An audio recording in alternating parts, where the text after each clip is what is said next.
একটু পরে পাশের একটা দরজা খুলে ঢুকলেন অংশুমান চৌধুরী। তার মাথায় টুপি, হাতে একটা রূপো বাঁধানো ছড়ি। কাকাবাবুর দিকে তাকিয়ে হাসি মুখে তিনি কিছু বলতে যেতেই কাকাবাবু আগেই বললেন, কি খবর, ভালো?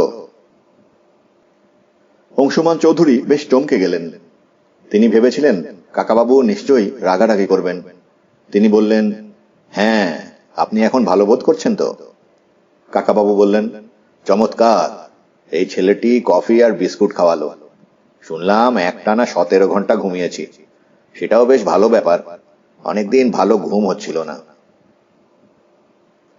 অংশুমান চৌধুরী কাকাবাবুর উল্টো দিকের একটা বেঞ্চে বসে পড়ে বললেন, বাহ, তাহলে কাজের কথা শুরু করা যাক।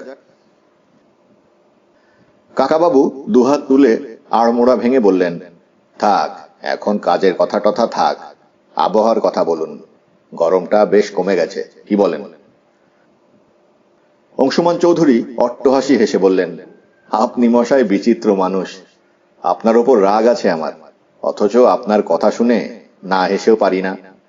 কাকাবাবু বললেন, আপনার উপর একটুও রাগ নেই, কিন্তু আপনার কথা শুনে আমার হাসি পায় না। আপনি বরং কিছু মজার কথা বলুন তো।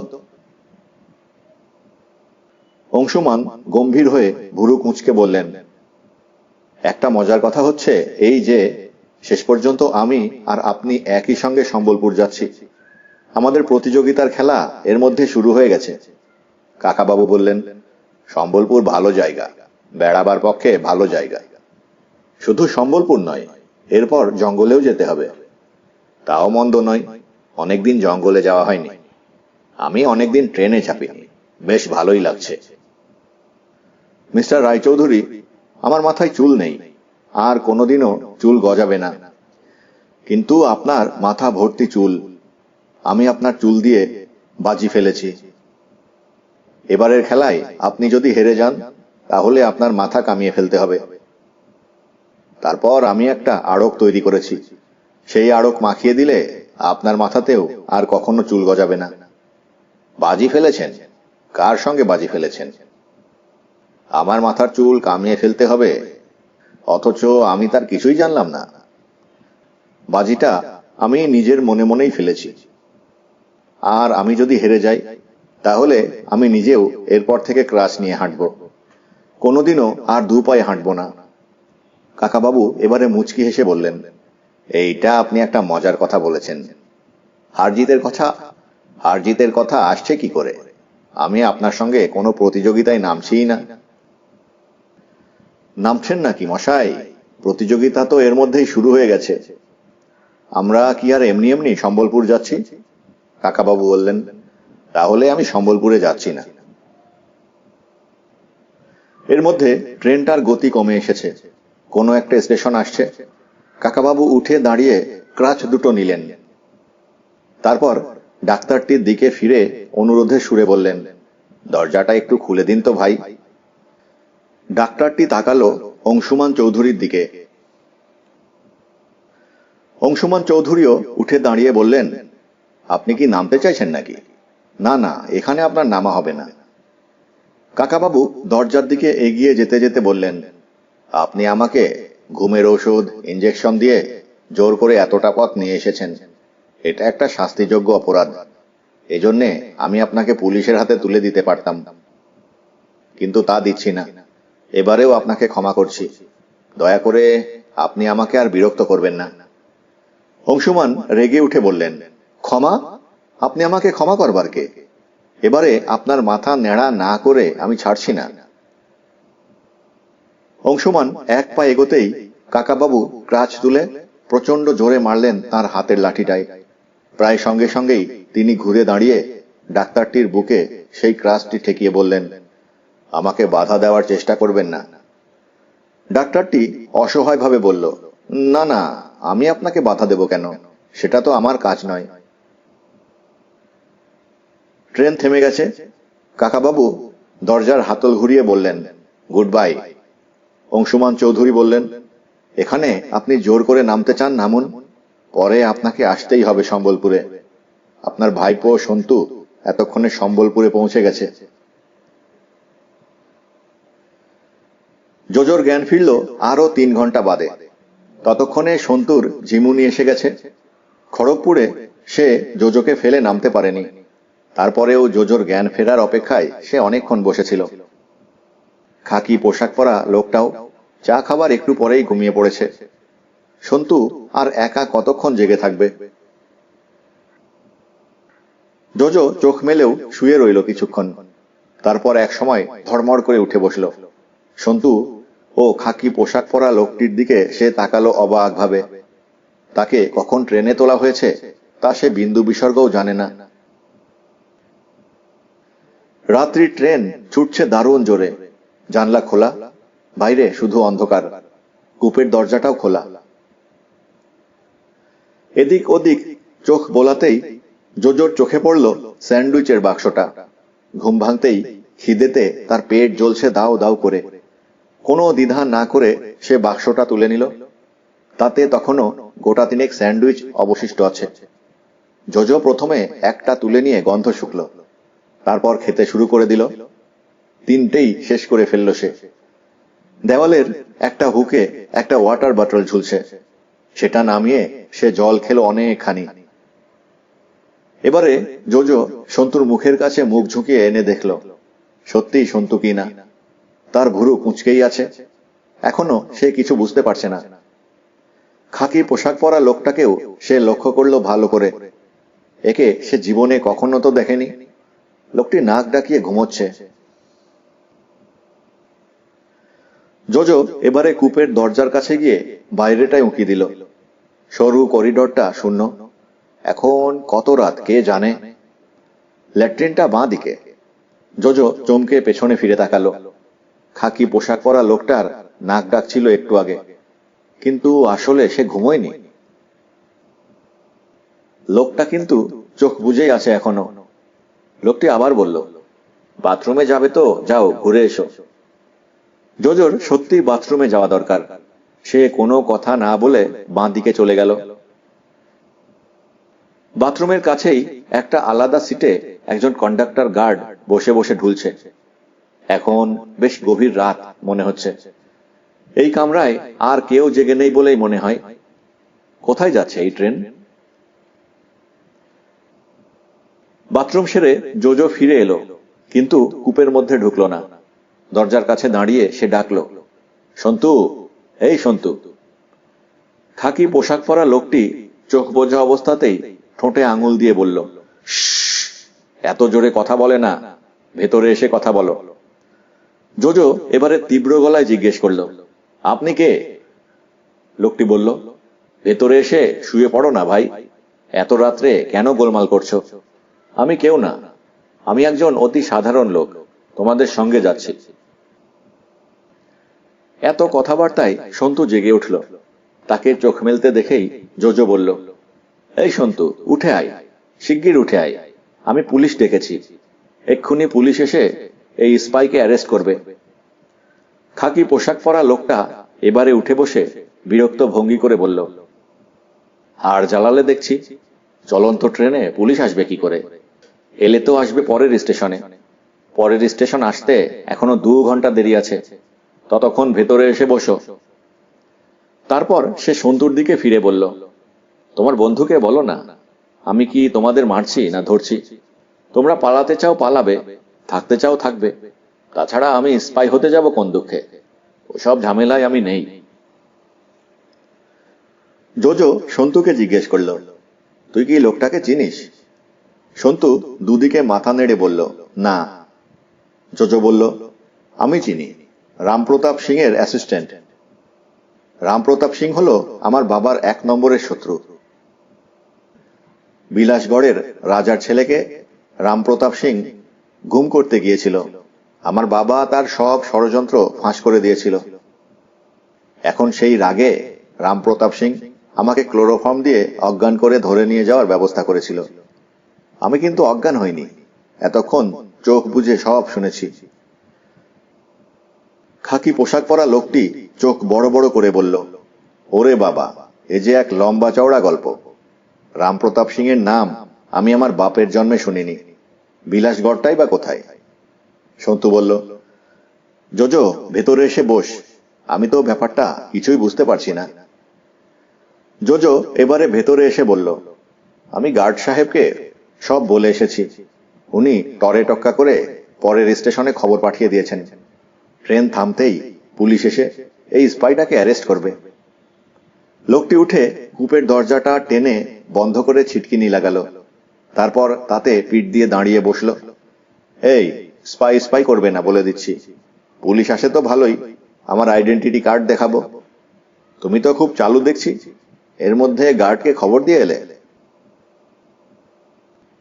সন্তু জোজোর একটা কথাও বিশ্বাস করেনি। ঘুম থেকে উঠেই জোজোর উদ্দাম কল্পনা শক্তি চালু হয়ে গেছে। জোজো লোকটিকে বলল, আপনি দরজা বন্ধ করলেন কেন? পুলিশ এলে খুলে দেব। রাত্রিরে দরজা বন্ধ করে রাখাই নিয়ম, যদি চোর ছ্যাচোর ঢুকে পড়ে। এখন লক্ষ্মী ছেলের মতন শুয়ে পড়ো, রাত্রিটায় আর ঝঞ্ঝাট করো না। জোজো বলল, মোটেই আমরা এখন ঘুমোবো না। তাহলে তো দেখছি আমাকে ঘুমোতে দেবে না। তুমি যা বিচ্ছু ছেলে দেখছি, আমি ঘুমোলে যদি আমার বুকের ওপর চেপে বসো। তোমার বন্ধুটি কত ভালো, এতক্ষণ কিছু করেনি। সন্তু বলল, জোজো, ওনার কাছে রিভলভার ছুরি দুটোই আছে। লোকটি বলল, আচ্ছা, সে কথা বলে ওকে ভয় দেখাচ্ছ কেন? আমি তোমাদের বয়সী ছেলেদের ওপর ছুরি বন্দুক চালাবো না মোটেই। সঙ্গে রাখতে হয় বলে রাখা। শোনো ভাই, একটা কথা বলি, পুলিশ যদি আসে আমি নিশ্চয়ই দরজা খুলে দেব।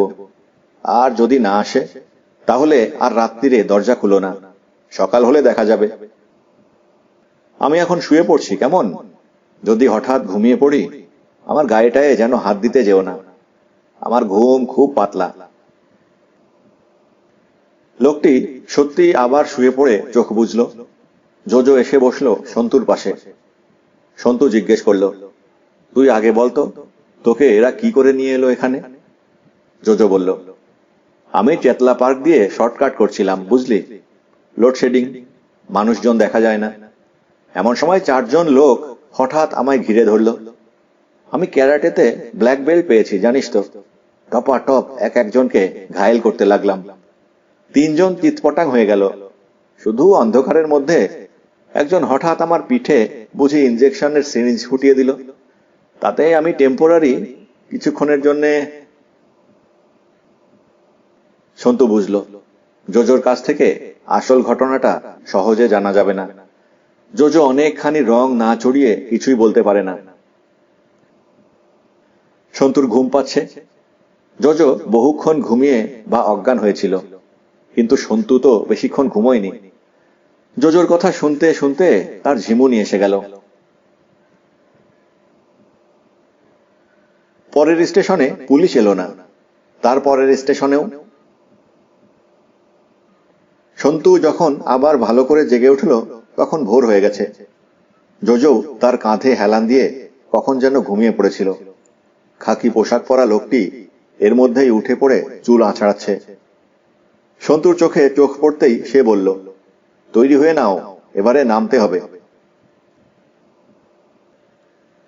একটা ছোট্ট স্টেশনে ট্রেনটা এসে থামল। সন্তু ভেবে দেখল, এখানে নেমে পড়া ছাড়া উপায় নেই। লোকটা তাদের কোথায় নিয়ে যায় দেখাই যাক না। এ পর্যন্ত এই লোকটা তাদের সঙ্গে কোনো খারাপ ব্যবহার করেনি। এখন চেঁচামেচি করে লোক জড়ো করা যেতে পারে বটে, কিন্তু লোকজনদের সে কি বলবে?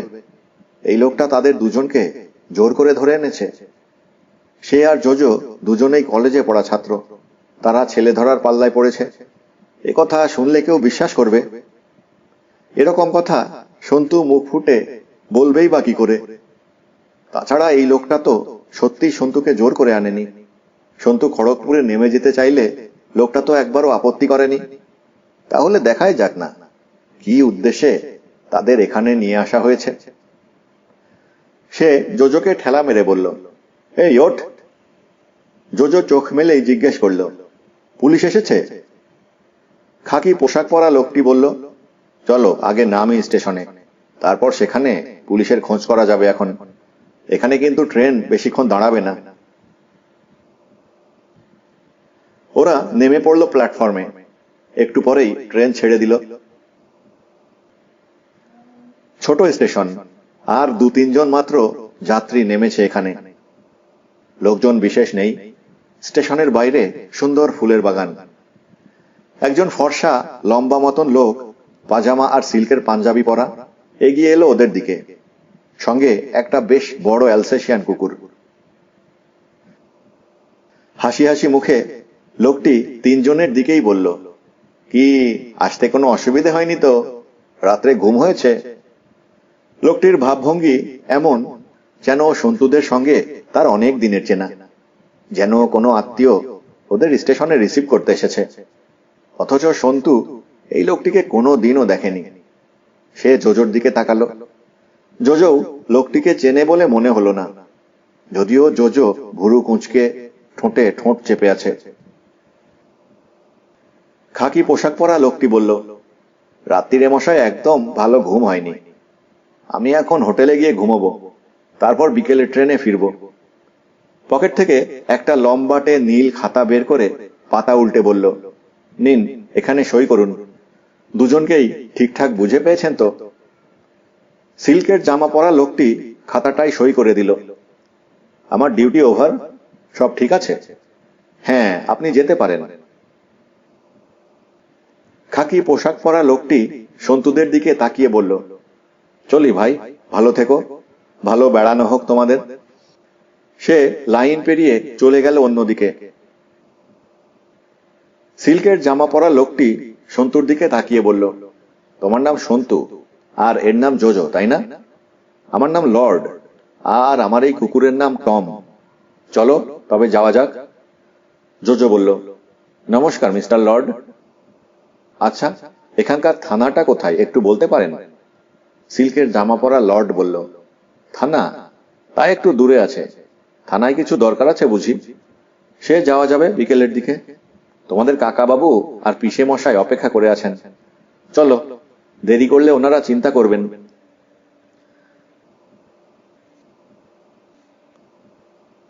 সন্তুর নাম শুনে কাকাবাবু একটু থমকে গেলেন। সম্বলপুরে সন্তু? দুজন ভদ্রলোক একদিন একটা বিদঘুটে প্রস্তাব নিয়ে এসেছিল তার কাছে, একটা নীল পাথরের মূর্তি উদ্ধারের ব্যাপারে। তাকে সম্বলপুর নিয়ে যাওয়ার জন্য পিড়াপিড়ি করেছিল খুব। তার ইচ্ছের বিরুদ্ধে সেখানেই তাকে নিয়ে যাওয়া হচ্ছে। সন্তুকে আগেই ধরে নিয়ে গেছে। এই অংশুমান চৌধুরী লোকটিকে পাগল বলে মনে হয়।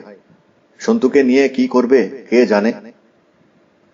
কাকাবাবু দরজা বন্ধ করে ফিরে দাঁড়িয়ে কড়া গলায় বললেন, মিস্টার চৌধুরী, আমার উপর আপনার রাগ থাকতে পারে, তা বলে আমার ভাইপো একটা ছোট ছেলে, তাকেও জোর করে ধরে নিয়ে যাচ্ছেন?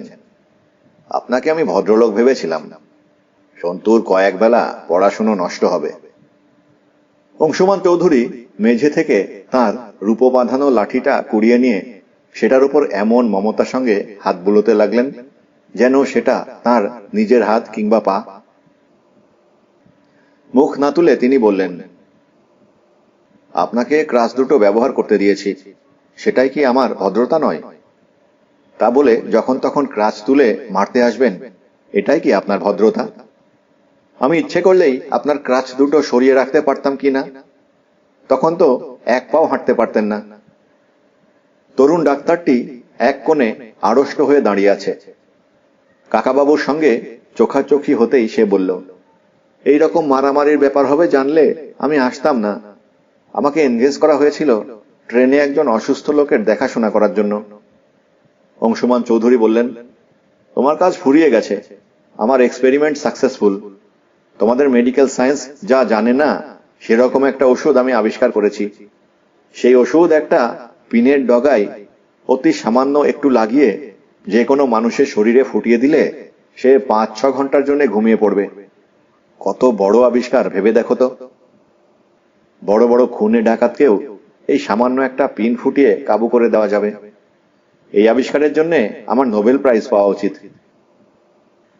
কাকাবাবু বললেন, আপনার সেই ওষুধ আমার গায়ে ফুটিয়ে পরীক্ষা করেছেন, আমাকে জিজ্ঞাসা না করে? অংশুমান চৌধুরী কাকাবাবুর দিকে আঙুল তুলে বললেন, দাঁড়িয়ে রইলেন কেন, বসুন। আমার ঝুলিতে এরকম আরো অনেক রকম ওষুধ আছে, বুঝলেন? কাজেই এরপর আর হঠাৎ ওরকম যখন তখন ক্রাচ তুলে মারবার চেষ্টা করবেন না। আপনার একটা পা তো নষ্ট হয়েই গেছে। এরপর যদি আপনার একটা হাত কিংবা একটা চোখ নষ্ট হয়, সেটা কি খুব ভালো কথা হবে? কাকাবাবু সামান্য হেসে বললেন, আপনি আমাকে ভয় দেখাবার চেষ্টা করছেন বুঝি? আমাকে মেরে ফেলা বরং সহজ, কিন্তু আমাকে ভয় দেখানো কিন্তু খুব শক্ত। অংশুমান চৌধুরী ডাক্তারটির দিকে ফিরে বললেন, পাশের কেবিনে গিয়ে বলুন তো আমাদের জন্য কফি আর টোস্ট দিতে, একটু খিদে খিদে পাচ্ছে। কাকাবাবু বুঝতে পারলেন অংশুমান চৌধুরী গোটা একটা সেলুন কার ভাড়া নিয়েছেন। অনেক টাকার ব্যাপার, এত টাকা কে খরচ করছে? অংশুমান চৌধুরী নিজে, না সম্বলপুরের সেই দুই ভদ্রলোক? নীল পাথরের মূর্তিটা তাহলে সাধারণ কোনো মূর্তি নয়। এবারে তার কৌতূহল জেগে উঠল, মূর্তিটা একবার অন্তত দেখা দরকার। তাছাড়া যদি সন্তুকে সম্বলপুরে ধরে নিয়ে গিয়ে থাকে, তাহলে সে পর্যন্ত তো যেতেই হবে। দরজার কাজ ছেড়ে তিনি সিটে এসে বসলেন। অংশুমান চৌধুরী কাষ্ঠ হাসি হেসে বললেন, আপনার ভাইপোর জন্য চিন্তা করছেন তো? আপনি আপনার ভাইপোর পড়াশোনার কোনো খোঁজ খবরই রাখেন না। ওদের কলেজে পরীক্ষার সিট পড়েছে বলে পরশু থেকে ওদের 17 দিনের ছুটি। এই ছুটিতে আমাদের সঙ্গে একটু জঙ্গলে বেরিয়ে আসবে, তাতে ক্ষতি কি? আপনারও চোখ কিংবা হাত নষ্ট করার ইচ্ছে আমার নেই। আমি শুধু আপনার মাথা ন্যাড়া করে দিতে চাই, আর আমার মতন আপনার মাথাতেও চুল থাকবে না। কাকাবাবু বললেন, মিস্টার চৌধুরী, আপাতত আপনার সঙ্গে কথাবার্তা বলতে আমার ইচ্ছে হচ্ছে না। আমি বরং আর একটু ঘুমিয়ে নিই। সম্বলপুর এলে আমায় ডেকে দেবেন। আপনি কফি টোস্ট খাবেন না? ধন্যবাদ, এখন আর আমার কিছুই দরকার নেই। কাকাবাবু লম্বা সিটের উপর পা ছড়িয়ে দিয়ে পাশ ফিরে চোখ বুজলেন। কয়েক মিনিট বাদে ঘুমিয়ে পড়লেন সত্যি সত্যি। কয়েক ঘন্টা বাদে একজন কেউ তার গায়ে ঠেলা মেরে জাগাল। কাকাবাবু চোখ মেলে দেখলেন, এ সেই রোগা ভীমু। সে বলল, উঠুন স্যার, নামতে হবে। কাকাবাবু উঠে বসলেন। ট্রেন থেমে আছে, কামরার দরজা খোলা। ডাক্তারটি আগেই নেমে গেছে। অংশুমান চৌধুরী মাথায় টুপি পরে ছড়িটি হাতে নিয়ে তৈরি হয়ে এক দৃষ্টিতে তাকিয়ে আছেন কাকাবাবুর দিকে। অংশুমান চৌধুরী বললেন, আপনি নামুন আগে, আমি সব শেষে নামব। ভীমু, সব ঠিকঠাক আছে তো? ভীমু বলল, আজ্ঞে স্যার। এমন সময় প্ল্যাটফর্মে ঘ্যা ঘ্যা ঘ্যা করে একটা দিশি কুকুর ডেকে উঠল। অংশুমান চৌধুরী সঙ্গে সঙ্গে আর্তচিৎকার করে বলে উঠলেন, ভীমু, ও কিসের ডাক? কোন জন্তুর? ভীমু বলল, স্যার, 4 জন কুলি লাগিয়েছি, সব কুকুর বেড়াল তাড়িয়ে দিতে। একটা বোধহয় কোনো রকমে আবার এদিকে চলে এসেছে, ওরা ঠিক তাড়িয়ে দেবে। অংশুমান চৌধুরী বললেন, আগে দরজার ফাঁকে উঁকি দিয়ে দেখে নাও সব ক্লিয়ার আছে কিনা। ভীমু দরজার কাছে গিয়ে দাঁড়ালো, অনেকখানি মুখ ঝুঁকিয়ে দিয়ে বলল, ওই যে চলে যাচ্ছে, একটা ছোট্ট নেড়ি কুত্তা। এই ভাগাও ভাগাও, একদম বাহার হটাও, উধার খাড়া রহো। অংশুমান চৌধুরী বললেন, প্ল্যাটফর্মে গন্ধ স্প্রে করে দাও, আমি এখানেও বদগন্ধ পাচ্ছি। কাকাবাবু পকেট থেকে রুমাল বের করে মুখটা মুছে নিলেন। তারপর ক্রাচ দুটি বগলে নিয়ে এগিয়ে গেলেন দরজার দিকে। প্ল্যাটফর্মে 3-4 জন লোক দাঁড়িয়ে আছে পাশাপাশি। কাকাবাবুকে দেখে একজন এগিয়ে এসে বলল, নমস্কার রাজাবাবু, নমস্কার। পথে কোনো কষ্ট হয়নি তো? বড্ড লম্বা জার্নি, ঘুম হয়েছিল আশা করি। কাকাবাবুকে সিঁড়ি দিয়ে নামবার জন্য খানিকটা কসরত করতে হয়। সেই লোকটি কাকাবাবুকে সাহায্য করার জন্য হাত বাড়িয়ে দিলেও কাকাবাবু নিজেই কোনো ক্রমে নামলেন নিচে। তারপর বললেন, আপনাকে তো ঠিক চিনলাম না। নীল রঙের সাফারি স্যুট পরা লম্বা মতন সেই লোকটি বিগলিতভাবে হেসে বলল, আমার নাম অসীম পট্টনায়ক। আমার দাদা আপনার সঙ্গে দেখা করতে গিয়েছিলেন। আপনার মতন বিখ্যাত লোক যে এখানে আসতে রাজি হয়েছেন, সেজন্য আমরা খুব কৃতজ্ঞ হয়েছি। আজ সন্ধেবেলাতেই মিটিং, আপনি দুপুরে রেস্ট নিয়ে নেবেন। তারপর কাকাবাবু ভুরু কুঁচকে বললেন, মিটিং? কিসের মিটিং? যুবকটি বলল, এখানকার 2-3টি ক্লাব মিলে একটা মিটিং অ্যারেঞ্জ করেছে। সেখানে আপনি আপনার 2-4টি অভিজ্ঞতার কাহিনী শোনাবেন। আমার দাদা বলেছেন কি আপনি আসতেই চাইছিলেন না। আমরা খুব আশা করেছিলাম। যুবকটি পেছন ফিরে বলল, এই মালা, মালা কোথায়? পেছন থেকে 2জন লোক ফুলের মালা নিয়ে এগিয়ে এলো এবং কাকাবাবু কোনো আপত্তি জানাবার আগেই তার গলায় পরিয়ে দিল। কাকাবাবু মনে মনে রাখলেও মুখের ভাবটা গম্ভীর করে রাখলেন। তাকে যে জোর করে এখানে নিয়ে আসা হয়েছে তা যাতে কেউ বুঝতে না পারে, সেই জন্যই বোধহয় এইসব ফুলের মালাটালার ব্যবস্থা। মিটিংয়ে বক্তৃতা দেওয়ার কথা তো তাকে এর আগে কেউ একবারও বলেনি। অসীম পট্টনায়ক বলল, আসুন স্যার, এদিকে আসুন, গাড়ি রয়েছে। কাকাবাবু বিনা প্রতিবাদে এগিয়ে গেলেন ওদের সঙ্গে। ট্রেন জার্নির পরই তার স্নান করতে ইচ্ছে করে, জামা কাপড় পাল্টাতে ইচ্ছে করে। তার সঙ্গে অন্য কোনো পোশাক নেই। এসব চিন্তাই তার মাথায় ঘুরছে এখন। অন্য কিছু ভাবতে ইচ্ছে করছে না। স্টেশনের বাইরে এসে একটা বড় স্টেশন ওয়াগনে উঠতে গিয়ে তিনি দেখলেন কাছেই একটা থামের আড়ালে একটা ছোট বিড়াল ছানা বসে আছে গুটিসুটি মেরে। কাছাকাছি আর কোনো কুকুর বিড়াল দেখতে পেলেন না। ভীমুর লোক সেগুলোকে সব তাড়িয়ে দিয়েছে। এই বিড়াল ছানাটি বোধহয় ওদের চোখে পড়েনি। গাড়িতে উঠে কাকাবাবু অসীম পট্টনায়ককে জিজ্ঞেস করলেন, এখান থেকে কত দূর যেতে হবে? অসীম বলল, খুব বেশি দূর নয় স্যার, মাত্র 40-45 মিনিটের জার্নি। যাওয়ার পথে আমরা কি শহরের মধ্যে দিয়ে যাব? তা যেতে পারি, যদিও অন্য রাস্তা আছে। কেন স্যার বলুন তো? একটা জামা কাপড়ের দোকানের সামনে নামতে হবে। আমার 2-1টা গেঞ্জি জামা কেনা দরকার। সেজন্য চিন্তা করবেন না স্যার, সেসব ব্যবস্থা হয়ে যাবে। আমাদের এখানে যখন দয়া করে এসেছেন তখন আপনার সব দায়িত্ব আমাদের। আমার গেঞ্জি জামা আমি নিজে দেখে কিনতে চাই। বলছি তো স্যার, সব ব্যবস্থা হয়ে যাবে। এই তো উনিও এসে গেছেন।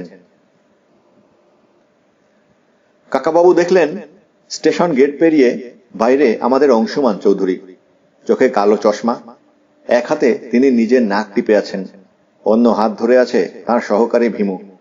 খুব সম্ভবত চোখ বুজে আছেন অংশুমান চৌধুরী। অসীমরা এগিয়ে গেল তাকে গাড়ির কাছে খাতির করে নিয়ে আসার জন্য। অংশুমান চৌধুরীর জন্য আর একটা আলাদা গাড়ির ব্যবস্থা করা হয়েছে। পাশেই সেই গাড়িটা দাঁড়ালো। সে গাড়ির সব কাজ রং করা। সিনেমার নায়ক নায়িকারা এইরকম কাঁচ তোলা গাড়িতে যায়। অংশুমান চৌধুরী সেই গাড়ির কাছে এলেন। তখনও চোখ খোলেননি, তবে নাক থেকে হাতটা সরিয়ে বললেন, ভীমু, আমার লাঠিটা কই? ভীমু বলল, লাঠিটা যেন কার হাতে দিলাম? লাঠি, লাঠি, এই স্যারের লাঠিটা দাও। অংশুমান চৌধুরী বিরক্তভাবে বললেন, আমার লাঠি তুই অন্য লোকের হাতে দিয়েছিস? ইডিয়ট, বলেছি না ওটা কখনো কাজ ছাড়া করবি না। কোথায় গেল লাঠি? কে নিল? উত্তেজিতভাবে অংশুমান চৌধুরী একটু ঘুরে দাঁড়াতে যেতেই তার এক পায়ের একটা ধাক্কা লাগলো বিড়াল ছানাটার গায়ে। অমনি বিড়াল ছানাটা ভয় পেয়ে খুব জোরে ডেকে উঠল, মিয়াও। সঙ্গে সঙ্গে অংশুমান চৌধুরী তিড়িং করে এক লাফ দিয়ে চেঁচিয়ে বললেন, ও কি, ওটা কি? ওরে ভীমু, ওটা কোন প্রাণী? অসীম বলল, ও কিছু নয় স্যার, সামান্য একটা বিড়াল। অংশুমান চৌধুরী বললেন, আমায় আঁচড়ে দিয়েছে ভীমু, আঁচড়ে দিয়েছে, কামড়ে দিয়েছে। ভীমু বলল, না স্যার, কিছু করেনি। অংশুমান চৌধুরী বলল, হ্যাঁ আঁচড়ে দিয়েছে, আমি টের পাচ্ছি, জ্বালা করছে। ওরে বাপরে, মেরে ফেলবে আমাকে। ভীমু, বিশ্বাসঘাতক। কথা বলতে বলতে অংশুমান চৌধুরী অত বড় লম্বা শরীরটা নিয়ে ধপাস করে পড়ে অজ্ঞান হয়ে গেলেন।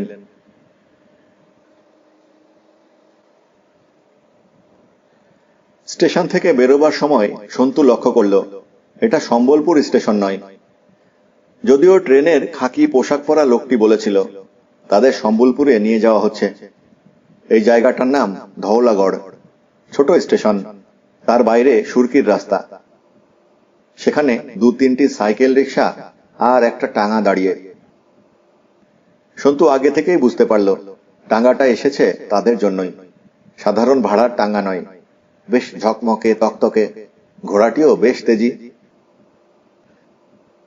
সিল্কের পাঞ্জাবি পরা লর্ড নামের লোকটি সামনের দিকে উঠে বসল গাড়োয়ানের সামনে। দুবার শীষ দিয়ে ডাকল, টম টম। কুকুরটি এক লাফ দিয়ে চলে এলো তার পাশে। তারপর লর্ড সন্তু আর জোজোদের দিকে ফিরে বলল, তোমরা ভাই পেছন দিয়ে উঠে পড়ো। সন্তু উঠতে যাচ্ছিল, জোজো তার হাত ধরে টেনে নামালো। তারপর সে সামনের দিকে এসে জিজ্ঞেস করল, আপনি যে আমাদের নিতে স্টেশনে এসেছেন, আপনাকে কে পাঠিয়েছে? লর্ড বলল, কেউ তো পাঠায়নি, আমি নিজেই এসেছি। জোজো বলল, আপনি কি করে জানলেন আমরা এই ট্রেনে আসব? আমাদের দুজনের নামই বা জানলেন কি করে? এসব সামান্য ব্যাপার জানা এমন কি শক্ত? মানুষের নামের সঙ্গে চেহারার খুব মিল থাকে। তোমার নাম জোজো, তোমাকে দেখলেই বোঝা যায়। তোমার নাম কিছুতেই সন্তু হতে পারে না। আর তোমার বন্ধুটিকে দেখলে বোঝা যায় সে খুব শান্তশিষ্ট ছেলে, তাই তার নাম সন্তু। আর আমাকে দেখলেই কি মনে হয় না আমার নাম লর্ড? এই কথা বলে সে হেসে উঠল হা হা করে। জোজো কিন্তু হাসল না, ভুরু কুঁচকে বলল, সরি, আমার তা মনে হয়নি। যাই হোক, আপনি এখন আমাদের কোথায় নিয়ে যাচ্ছেন? লর্ড বলল, ওই যে বললাম, তোমার পিসে মশাই আর ওর কাকাবাবুর কাছে, অর্থাৎ মিস্টার অংশুমান চৌধুরী আর মিস্টার রাজা রায় চৌধুরীর কাছে। ওরা দুজনে একই জায়গায় আছেন? হ্যাঁ, নিশ্চয়ই। I don't believe it. তারপর সে সন্তুর দিকে তাকিয়ে বলল, সাউন্ডস ভেরি ফিশি, বুঝলি? আমার পিসে মশাই আর তোর কাকাবাবু একই জায়গায় রয়েছেন, এটা বিশ্বাস করা যায়। পকেট থেকে একটা দামি সিগারেটের প্যাকেট বের করে ধরাতে ধরাতে লর্ড বলল, বিশ্বাস অবিশ্বাসের কি আছে, আমার সঙ্গে গেলেই তো দেখতে পাবে। জোজো বলল, আমরা যদি আপনার সঙ্গে যেতে না চাই? লর্ড ভুরু তুলে কয়েক মুহূর্ত চুপ করে তাকিয়ে রইল জোজোর দিকে। গাড়োয়ানটির দিকে ফিরে দুর্বোধ্য ভাষায় কি সব বলল। তারপর আবার জোজোর দিকে ফিরে বলল, না যদি যেতে চাও তাহলে কি আর জোর করে ধরে নিয়ে যাব? মিস্টার রায়চৌধুরী আর মিস্টার চৌধুরী বললেন এই ছেলে দুটি বেড়াতে ভালোবাসে, আজ বিকেলবেলা জঙ্গলে যাওয়া হবে। জোজো জিজ্ঞেস করল, আপনি বলুন তো অংশুমান চৌধুরীকে কি রকম দেখতে? লর্ড আবার শব্দ করে হেসে উঠে বলল, পরীক্ষা করা হচ্ছে আমাকে? এ তো বেশ মজার ব্যাপার হলো। আমার কত কাজ নষ্ট করে তোমাদের নিতে এলাম এখানে, আর এখন আমাকেই তোমরা অবিশ্বাস করছো? মিস্টার অংশুমান চৌধুরী বেশ লম্বা, তোমার চেয়েও লম্বা, গায়ের রং ফর্সা, মাথায় একটা টুপি। সেই টুপিটা খুললেই অমনি দেখা গেল মাথায় একটাও চুল নেই। জোজো সন্তুর চোখে চোখ রেখে জিজ্ঞেস করল, কিরে, কি করবি? সন্তু বলল, চল যাওয়া যাক। দুজনে উঠে বসলো টাঙ্গার পেছনে। সেটা একটু বাদেই বেশ জোরে দৌড়তে লাগলো। রাস্তা ভালো নয়, ঝাঁকুনির চোটে ওদের লাফিয়ে লাফিয়ে উঠতে হচ্ছে। সেই অবস্থাতেই জোজো সন্তুর কাছে ফিসফিস করে বলল, এই লোকটা নির্ঘাত স্পাই। সন্তু জিজ্ঞেস করল, কাদের স্পাই? তা জানি না, তবে স্পাই হতে বাধ্য। দেখছিস না কিরকম পলিশড চেহারা, আর মিটিমিটি হাসছে। স্পাইরা সিল্কের জামা পরে মিটিমিটি হাসে কি না সে সম্পর্কে সন্তুর কোনো ধারণা নেই। জোজো তো যাকে তাকে যখন তখন স্পাই বানিয়ে ফেলে। তবে একটা জিনিস অদ্ভুত লাগছে, এ পর্যন্ত কেউ তার উপর একবারও জোর জবরদস্তি করেনি। প্রথমে যে লোক দুটো কাকাবাবুর নাম করে তাকে ডেকে নিয়ে গেল, তাদের অবিশ্বাস করে সন্তু তো না যেতেও পারত। তারপর হাওড়া স্টেশনে আসা, ট্রেনে ওঠা, কেউই তাকে জোর করে আনেনি। অবশ্য জোজোকে এরা অজ্ঞান করে এনেছে। সত্যি কি পিঠের মধ্যে কিংবা জোজোর হাতে সিরিঞ্জ ফুটিয়ে অজ্ঞান করে দিয়েছিল? মুশকিল হচ্ছে জোজোর মুখ থেকে ঠিক ঠিক ঘটনাটি জানাই শক্ত। টাঙ্গাটা যে রাস্তা দিয়ে চলছে সেদিকে কোনো বাড়িঘর নেই, ফাঁকা এবড়ো থেবড়ো মাঠ, দূরে একটা পাহাড়ের রেখা।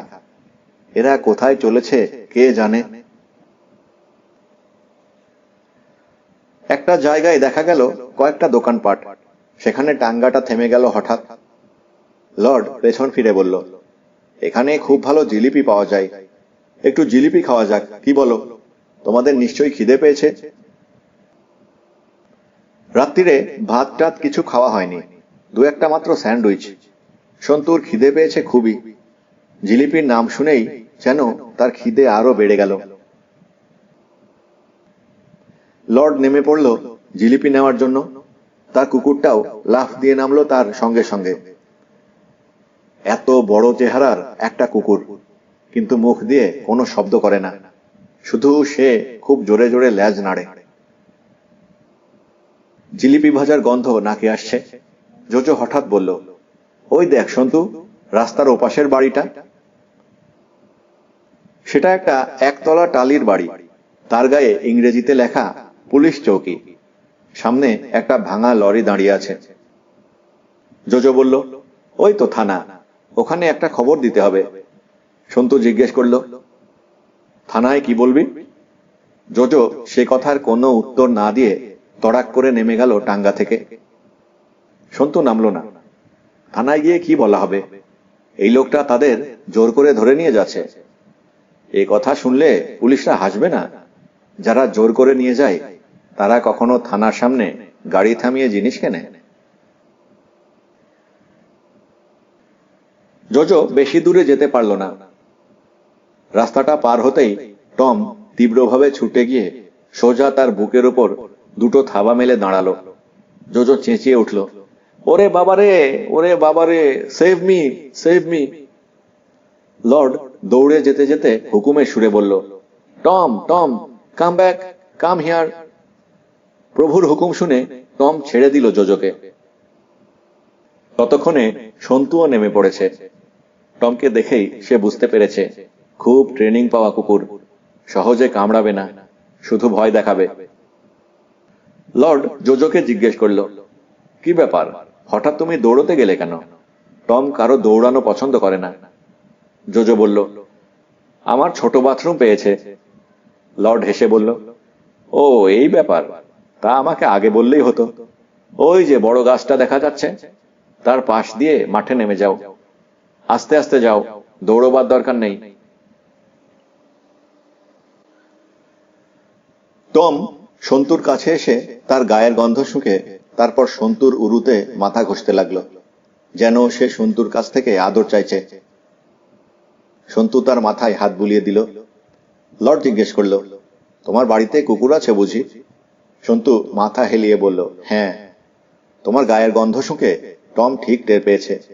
তুমি যখন কুকুর ভালোবাসো, তোমার সঙ্গে টমের খুব সহজেই বন্ধুত্ব হয়ে যাবে। চলো জিলিপি খেতে শুরু করি। জোজো একটু বাদে ফিরে এলো। সন্তু লক্ষ্য করল জোজো থানায় ঢুকলো না। জিলিপি খাওয়ার পর্ব শেষ হওয়ার পর ওরা আবার চাপলো টাঙ্গায়। চলতে শুরু করে জোজো বলল, তুই ভাবিস না আমি কুকুরটাকে দেখে ভয় পেয়েছি। ওটা আমার অভিনয়, বুঝলি, স্রেফ অভিনয়। আসলে আমি শেষ মুহূর্তে মাইন্ড চেঞ্জ করলাম। ভেবে দেখলাম থানায় গিয়ে কি হবে, এই মিস্ট্রিটা আমরাই সলভ করব, তুই আর আমি। পুলিশের সাহায্যের কোনো দরকার নেই। সম্বলপুর কোন স্টেটের মধ্যে রে? ওড়িশায়। ও, তবে তো কোনো চিন্তাই নেই। ওড়িশার পুলিশের একজন আইজি আমার ছোট কাকার বন্ধু, আমাদের বাড়িতে কবার এসেছেন। একবার তাকে খবর পাঠালেই, তার নাম শুনলেই এরা ঘাবড়ে যাবে। কি নাম তার? চুপ, এখন বলবো না। এই লোকটাকে এক্ষুনি কিছু জানাবার দরকার নেই। তুই ঘাবড়াসনি সন্তু, আমি যখন সঙ্গে আছি তোর কোনো চিন্তা নেই। ভাগ্যিস তুই এই কথাটা বললি জোজো, সত্যিই আমি একটু একটু ঘাবড়ে যাচ্ছিলাম। আর আধ ঘন্টা পরে টাঙ্গাটা এসে থামলো একটা বাগান বাড়ির সামনে। দোতলা সাদা রঙের বাড়ি, অনেক কালের পুরনো। কোথাও কোথাও দেওয়াল ভেঙে পড়েছে। বাগানটারও বিশেষ যত্ন নেই। টাঙ্গা থামতেই টম লাফিয়ে পড়ে ছুটে গেল বাগানের মধ্যে। সেখানে আর দুটো ছোটখাটো চেহারার কুকুর ঘুরে বেড়াচ্ছিল, নিশ্চয়ই বাইরের কুকুর। টমকে দেখেই তারা ল্যাজ গুটিয়ে পালালো। জোজো লর্ডকে জিজ্ঞেস করল, আমার পিসে মশাই এই বাড়িতে রয়েছেন? লর্ড বলল, হ্যাঁ, সেরকমই তো কথা। ইম্পসিবল, এখানে এত কুকুর, ইউ আর এ লায়ার।